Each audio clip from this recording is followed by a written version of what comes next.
On discute du rôle de Radio-Canada sur l'évolution de la conscience politique au Québec. Alors, c'est une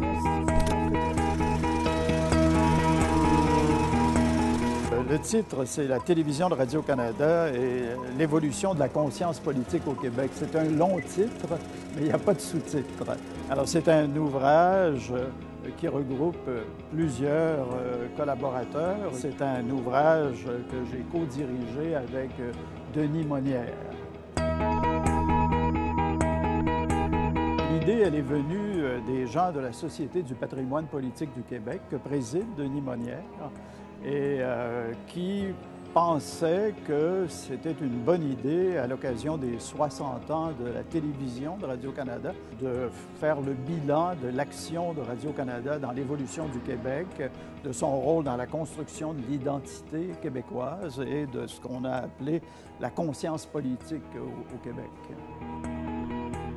On a beaucoup insisté sur les premières années de Radio-Canada, sur, par exemple, le rôle que Radio-Canada a joué dans ce que l'auteur de ce chapitre-là appelle le raffermissement de la langue, le raffermissement du français. Radio-Canada a inventé un vocabulaire en français pour le sport. Le sport, auparavant, c'était truffé d'anglicisme. Il y a un autre chapitre sur le rôle que Radio-Canada a joué dans l'émancipation des femmes au Québec. Alors, une chercheure qui s'appelle Josette Brun a étudié l'émission Femmes d'aujourd'hui qui a été diffusée pendant un très grand nombre d'années à la télévision de Radio-Canada l'après-midi. Et on a beaucoup dit aussi que Radio-Canada avait contribué avec les téléromans à créer l'identité. Les gens se voyaient dans les téléromans, se reconnaissaient dans les personnages des téléromans. Radio-Canada était seul. Il n'y avait pas de concurrence, c'était un monopole. Alors, vous regardiez le soir Radio-Canada ou vous alliez vous coucher. Alors, les gens regardaient à cette époque-là des émissions qui n'auraient pas du tout aujourd'hui le même succès ou la même influence que ces émissions-là avaient à l'époque.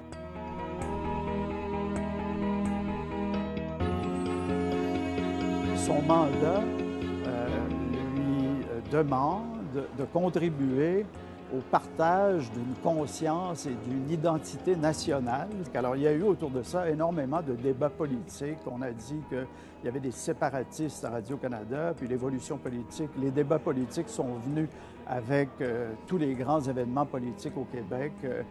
La crise d'octobre en 1970, l'élection du Parti québécois, les référendums. Il y a eu beaucoup d'agitation politique autour de Radio-Canada. Je pense que ça va intéresser le public aussi.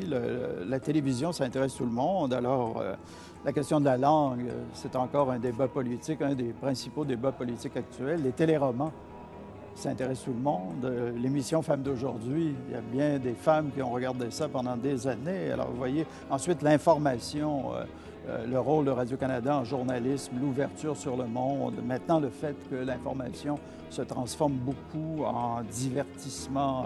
Un autre chapitre sur la société du spectacle radio-canadienne. Oui, je pense qu'il y a de la matière là-dedans pour intéresser pas mal de gens. J'espère, en tout cas.